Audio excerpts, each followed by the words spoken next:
तो मेरे प्यारे बच्चों, नेक्स्ट क्वेश्चन हम क्वेश्चन नंबर 85 देख रहे हैं और यहाँ पर हम बात कर रहे हैं एंगुलर मोमेंटम की। एंगुलर मोमेंटम अगर हमें फाइंड करना है तो हम यहाँ पर फार्मूला यूज़ कर सकते हैं लीनियर मोशन के लिए, that is m v r perpendicular. Okay, अगर आप ये फार्मूला समझ जाते हैं तो एंगुलर मोमेंटम से रिलेटेड कॉन्सेप्ट समझना बड़ा इजी हो जाएगा। क्वेश्चन में गिवन है a particle of mass m thrown with speed v not at angle 30 degree with the horizontal, find the angular momentum about the point of projection when the particle at the highest point of the trajectory। तो यहाँ पर अगर हम projectile motion की बात करते हैं, okay, हमने हॉरिजॉन्टल के साथ थीटा एंगल पर बॉडी को प्रोजेक्ट किया है इनिशियल v नॉट वेलोसिटी से।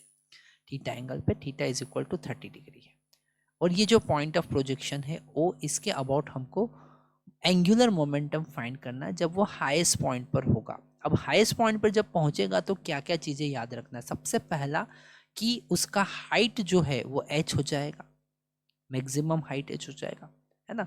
और उसका velocity, linear velocity v not cos theta ही बचेगा, केवल हॉरिजॉन्टल कंपोनेंट बचेगा। वर्टिकल कंपोनेंट जो है, जो y डायरेक्शन का कंपोनेंट है, वो हाईएस्ट पॉइंट पर क्या हो जाएगा, 0 हो जाएगा। ओके, तो हमें यहाँ पर वेलोसिटी पता चला, मास यहाँ पर गिवन है, अब परपेंडिकुलर डिस्टेंस। ओके, अगर इस वेलोसिटी को हम एक्सटेंड करते हैं, है ना, इस वेलोसिटी को अगर हमने ऐसा एक्सटेंड किया, ये वेलोसिटी वेक्टर इस लाइन के अराउंड, और इस पर हमने ओरिजिन से परपेंडिकुलर ड्रॉ किया, हम यहाँ से परपेंडिकुलर ड्रॉ करते हैं, है ना, परपेंडिकुलर मतलब 90 डिग्री पर, तो जो परपेंडिकुलर डिस्टेंस होगा वो मैक्सिमम हाइट के बराबर होगा। परपेंडिकुलर डिस्टेंस किसके बराबर होगा, मैक्सिमम हाइट के बराबर होगा। मतलब L is equal to m, velocity हो गया v नॉट कॉस 30 डिग्री, और परपेंडिकुलर डिस्टेंस कितना हो गया, v not square sine square 30 degree divided by 2g, क्योंकि मैक्सिमम हाइट का फॉर्मूला हमें पता है।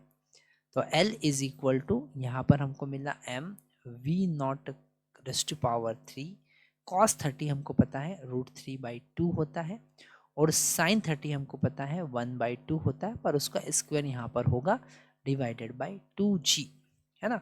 तो फाइनली हमको मिला √3m v not cube divided by, यहाँ पर वो कितना हो जाएगा, 4 इंटू 2 दैट इज 16g।